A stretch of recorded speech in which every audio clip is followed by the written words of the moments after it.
Hi everyone, Linda from Let's Talk Prepping. And what I want to talk about today is the energy crisis. What are you going to do this winter? And what are you going to do for the rest of the summer and early fall when the temperatures get really hot and they have rolling blackouts? So let's look at a little bit that's going on worldwide and here in the United States on what maybe you can do to help yourself when the energy crisis really hits home. So let's look at a couple things right now.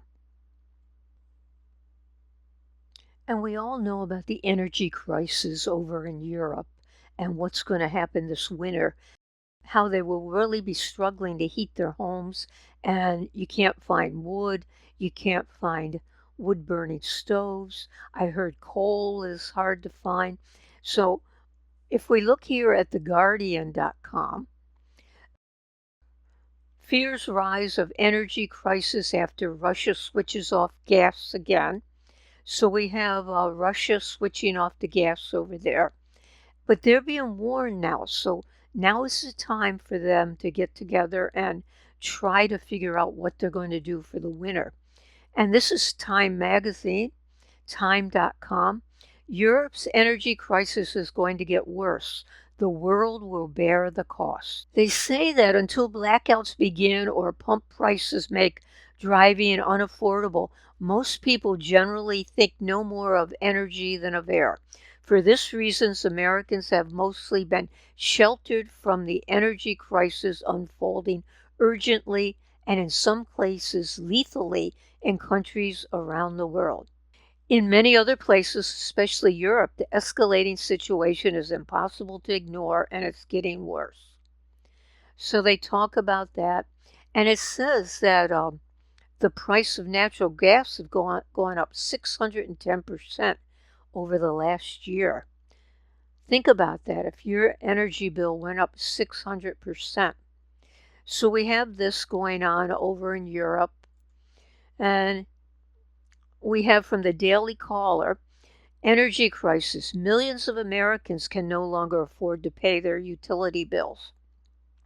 So we have Americans here, 20 million American households, or 1 out of every 6, are behind on their electricity bills as skyrocketing energy prices persist across the nation. That's according to Bloomberg. But this is what I wanted you to see.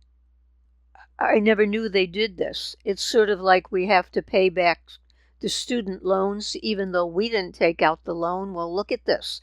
The backlog of unpaid bills could even affect customers who can still afford their utility bills. So you scrimp and you save and you're going to pay that utility bill because you don't want it cut off. And then they say, as state regulators frequently permit utilities to make up their losses by charging customers who are paying their bills more, or by having taxpayers foot the bill. So there you are, struggling to pay your electricity bill, and they're going to charge you more to cover the people who couldn't pay theirs. It's just so unbelievable that they're going to make the people who can afford it. And we're not talking about the rich people, the multimillionaires. We're talking about the average family who says, I've got to have electricity. I've got to have natural gas, whatever it is. And they scrimp and they save and they cut back on food and other things. And then they find they're paying the bills of people who say, hey, the government will take care of me. And then we have Wall Street Journal, California wildfire spread, blackout concerns mount over the weekend. And the Los Angeles Times, the worst of the record South California heat wave still to come, what you need to know. And then when the heat wave comes, what's going to happen is that the energy grid, there's going to be challenges, they're calling it. I always say problems with the energy grid. And the Sacramento Bee, 5th flex alert for Sunday is dress rehearsal for blackout prevention in California heat wave. So they have what they call these flex alerts. And a flex alert is where you can't use the electricity from 4 p.m. to 9 p.m. I think that's the time. And then that's supposed to, here we go. It's for voluntary conservation. So from 4 to 9, you can't use your electricity, or you're supposed to really cut back. And that's supposed to save you from possibly a rolling blackout. And of course, part of it is their own making. The state has become heavily dependent on green energy. Renewables were accounting for 41% of the total supply at midday Saturday. That loss of solar power in the evening puts the state at risk for blackouts. So there's no solar power in the evening, so you're going to have to cut back. And of course, you can't charge your electric car either. And I really like this from Yahoo Life. At yahoo.com/lifestyle. Boris Johnson mocked after suggesting people should buy a new kettle to save 10 pounds on power. A pound and a dollar are almost 1 to 1 now. So you could say they'll save $10 on power. And it's $10 a year, not even $10 a month. And it says if you have an old kettle that takes ages to boil, it might cost you $20 to replace it. But if you get a new one, you'll save $10 a year, and he's talking pounds here, for every year on your electric bill. So 20 pounds, and you're saving 10. It's going to take you 2 years just to break even on the deal. But that shows you what the leaders think. They're not telling you, go out and prepare yourself, do something now. They're saying, go buy a new kettle. So 1 in 4 Brits won't use their heaters this winter amid skyrocketing energy prices. Thousands of Excel Energy Rewards customers were hot after losing control of their thermostat. So at the Denver Post here, they have these automatic thermostats that supposedly could help them save money in the long run. But when they went to lower their temperature for their air conditioner, they weren't allowed. They weren't allowed to use it. It just wouldn't respond.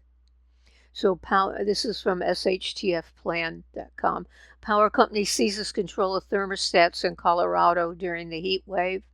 22,000 households in Colorado lost the ability to control their thermostats after the power company seized control during a heat wave. Isn't that what you want? If they could seize control in a heat wave, they can seize control in the winter when you're freezing to death. So they went to adjust their air conditioning and found lock controls displaying a message that said energy emergency. Says completely losing control over the temperature of your own home is presumably one of the many benefits of the green energy Great Reset Americans will be forced to endure. The story is yet another example of how smart meters will pave the way for energy rationing. And if that sounds bad, just imagine what will happen if net zero green energy climate lockdowns become normalized. And in Europe, people in major European countries are already having their thermostats regulated in response to the energy crisis. In Spain, at the height of the summer, authorities have banned air conditioning from dropping below 27 degrees Celsius, which is about 80.6 Fahrenheit, in non-residential buildings. Anyone who disobeys the rules can be fined 600,000 euros. Similar rules have been announced in Germany and France. And from the Zero Hedge, calls between energy traders, UK grid operator revealed power crisis might be far worse than expected.